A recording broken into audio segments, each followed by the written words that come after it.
Bonsoir. Alors, je voulais faire une vidéo ce soir. Tout d'abord, vous dire que je vais préparer une vidéo sur ma voiture et décrire les raisons pourquoi j'ai acheté une Model 3. Donc, ça va prendre du temps, mais j'ai essayé de faire une vidéo sympa. Je voulais aussi dire que j'ai rencontré un de mes abonnés samedi après-midi qui avait une Ioniq que j'ai pu essayer. Et franchement, j'étais très étonné par cette voiture, notamment la consommation qui est carrément bluffante. Donc je prépare aussi une vidéo pour cette voiture dans quelques temps. J'espère que ça vous plaira. En tout cas, c'était une belle surprise et merci encore à mon abonné pour avoir partagé ce moment samedi après-midi. C'était vraiment super sympa. J'ai appris aussi plein de choses sur la Hyundai Ioniq qui a quand même des particularités très intéressantes. Alors maintenant, venons-en aux infos du jour. Alors évidemment, la grosse info, c'est le réseau Corridor qui est indisponible.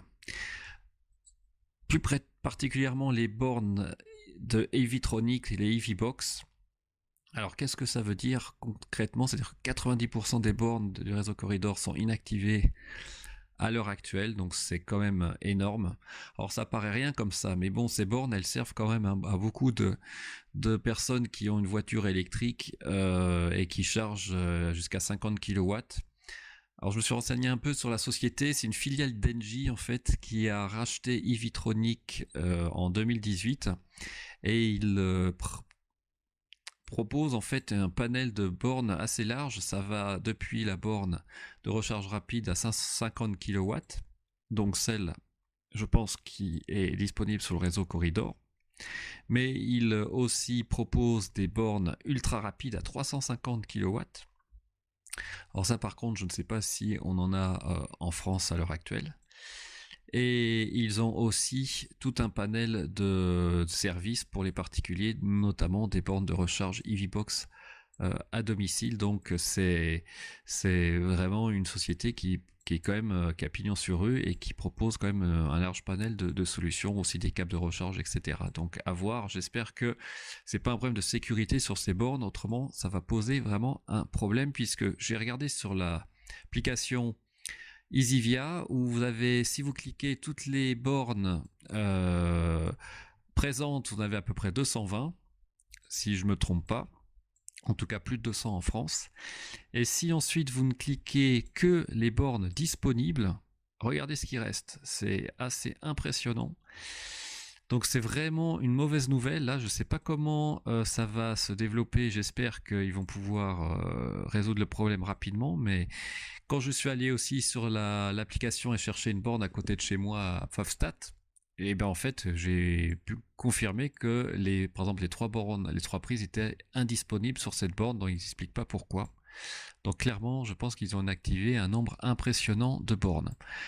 Avec un petit bémol sur cette application EasyVia, si vous voulez vous inscrire, pour avoir le pass, il faut payer 15 euros. Alors je trouve ça vraiment cher par rapport à d'autres solutions comme ChargeMap ou Freshmile, vous payez 5 euros, là c'est 15 euros rien qu'à pour avoir le badge et ensuite vous avez des abonnements aussi à 3 euros ou à 30 euros par exemple avec un prix de 1 euro à les 5 minutes ou à 50 centimes les 5 minutes pour charger, donc c'est quand même pas donné.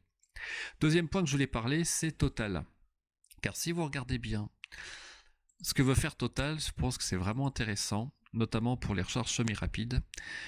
Si vraiment ils arrivent à déployer 1000 points de charge haute puissance jusqu'à en 2022 dans 300 stations-service tous les 150 km en Europe, franchement, c'est une bonne nouvelle.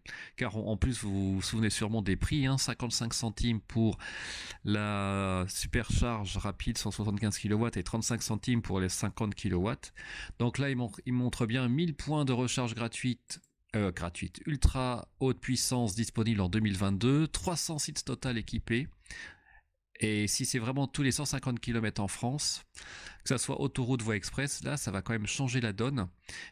Et je pense notamment aux voitures qui n'ont pas besoin de charger à 175 kW, comme des Ioniq, des Zoé, même des 208 à la limite. Quand vous avez une batterie qui fait 46 kWh en charge utile, si vous avez besoin de charger 30 kW, vous pouvez peut-être considérer de charger qu'à 50 kW et vous avez un tarif à 35 centimes du kilowattheure qui reste alors plutôt intéressant. C'est pas le prix de Tesla, mais on va dire ça reste correct.